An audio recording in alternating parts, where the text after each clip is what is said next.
यदि तपाईँको हातमा पनि चौरी परेको छ भने एकदमै छाला है अब भित्रको त्यो मासिसक्यो भने त चौरी पर्छ नि त है। त्यस्तो हुन थालेको छ भने चाहिँ तपाईँले यो दुईटा उपाय गर्नुहोस् है। यो दुईटा चाहिँ आज तपाईँलाई म एकदमै राम्रो हातको त्यो छालालाई तन्काउने एउटा राम्रो कुरा देखाउँदैछु है।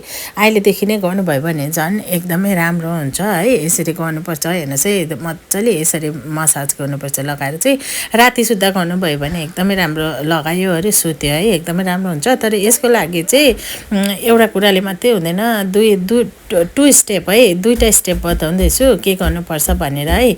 तपाईँले ट्राई गर्नुहोस् है, एकदमै राम्रो हुन्छ। तपाईँको यो हातहरूमा एकदमै के भन्छ चौरी परेको छ, हातको छालाहरू चौरी पर्न थालेको छ भने चाहिँ यो दुई स्टेप गर्नुभयो भने चाहिँ तपाईँको हात चाहिँ एकदमै राम्रो हुन्छ है, हातको छालाहरू। त्यसको लागि चाहिँ अलिक हात डुब्ने यस्तो भाँडा लिनुहोस् ल। मेरो चाहिँ भाँडै सानो भएछ नि त हो, अलिक ठुलो भाँडा लिनुहोस्, त्यसमा चाहिँ चिसो पानी हाल्नुहोस् है।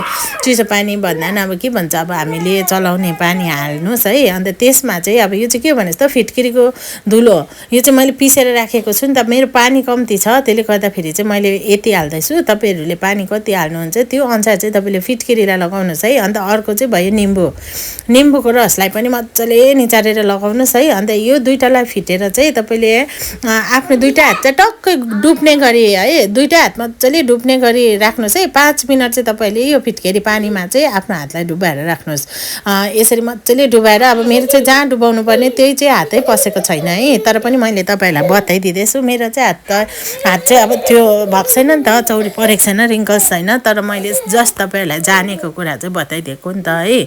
अनि अलिक ठुलो भाँडामा राखेर चाहिँ मजाले तपाईँको त्यो जहाँ रिङ्कल्स छ त्यो छालालाई चाहिँ मजाले पानीमा डुबाउनुपर्छ, मार्दै बिस्तारै मजाले डुबाउनुहोस् है। तपाईँलाई थाहा छ है, फिटकेरीले चाहिँ एकदमै टाइटनिङको काम गर्छ है, एकदमै राम्रो हुन्छ।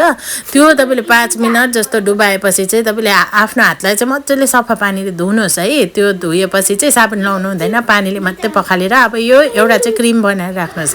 त्यसको लागि चाहिँ एलोभेरा जेल चाहिन्छ है, घरको एलोभेरा जेल हुँदैन, यो चाहिँ बनाएर राख्नुपर्छ नि त। म चाहिँ कम्ती मात्रै बनाएर देखाउँदैछु तपाईँहरूलाई।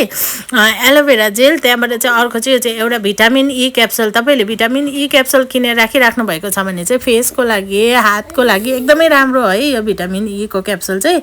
तपाईँले भिटामिन ई को क्याप्सुलले मात्रै फेसमा मसाज गरेर सुत्दाखेरि पनि हुन्छ है। मेरो नानीहरूको भोइसहरू इग्नोर गरिदिनुहोस् है, खेल्दैछ। अनि अर्को चाहिँ भयो ग्लिसरिन है, एकदमै राम्रो छ। ग्लिसरिनलाई लगाएर मजाले यसलाई फिट्नुहोस्, क्रिम बनिन्छ के, यसलाई चाहिँ एकदमै फिट्यो भने एकदमै राम्रो क्रिम बनिन्छ। तपाईँहरूले त्यो फिटकेरीले मजाले हात तपाईँले डुबाइसकेर वास गरिसक्नु भयो भने चाहिँ अब तपाईँको हात मजाले ड्राई बनाइदिन्छ त्यसले है।